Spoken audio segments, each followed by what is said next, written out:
Today I'm going to tell you about linebacker Ricky DeBerry being granted his release from OU, how that impacts the Sooners, and why this all came to the end that it did for the Sooners after the bumper.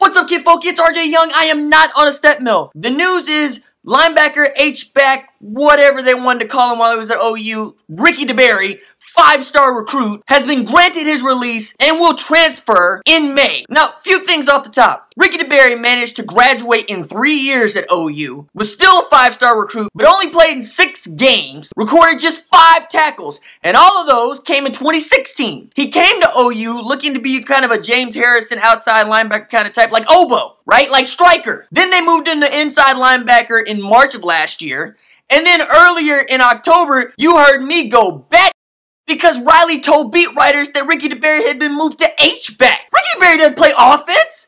Ricky DeBerry plays linebacker. He goes and he destroys offensive lines. And he goes and he kills quarterbacks. And he devours running backs. That's what he does. He's a forearm shiver kind of guy, not a blocking catch passes kind of guy. And if you graduate in 3 years, you gotta be smart, period. You just do. I understand a lot of people want to talk about attitude, and that might have something to do with it, but the fact remains, Jerry Montgomery recruited Ricky DeBerry, along with Mike Stoops, to play at OU. Jerry left, and you never heard from Ricky. Look, I talked to a couple people about Ricky DeBerry, and the fact is he wanted to play linebacker. He wanted to try to work his way into rotation along with Caleb Kelly and Kenneth Murray, knowing Emmanuel Beal was probably going to be on the field. And then you never saw him. And because you never saw him miss an assignment. You never saw him give up a big play. I'm not saying that he was not prone to that. Lord knows Kenneth Murray did that. Lord knows Caleb Kelly did that. But Ricky DeBerry probably should have had the same opportunity. We also never heard about Ricky DeBerry getting into trouble. You know, we hear about OU players getting into trouble all the time. It's just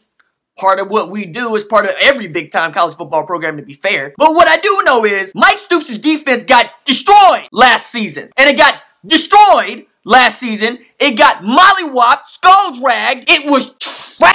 All while Ricky DeBerry was on the sideline, getting played down in 2017. And now my man is looking for a new home because he wants to play. I'm never gonna fault a kid for looking for a new home that wants to play. Same way that I don't fault Abdul Adams for going to Syracuse. When you come to OU, you come to OU as a highly rated prospect, otherwise you're not here. And you expect to play. You expect to get an opportunity to play. You expect to be able to prove you can play. At the very least, Abdul Adams had an opportunity to prove he could play. And he was a starter at the beginning of the season before he lost the job to Rodney Anderson fair and square. Plus, one of the things that I'm starting to think about now is, how many times do we get to see Caleb Kelly or Kenneth Murray or Emmanuel Beal rotated in and out? Remember when we thought Addison Gums was going to be the truth? Still might be. What happened to Mark Jackson? Especially after Curtis Bolton went down, I would have thought bringing Ricky DeBerry in would have been a no-brainer. So yeah, I'm upset about it because I liked Ricky DeBerry. I liked his film, and I liked the kind of player that he could have been at OU.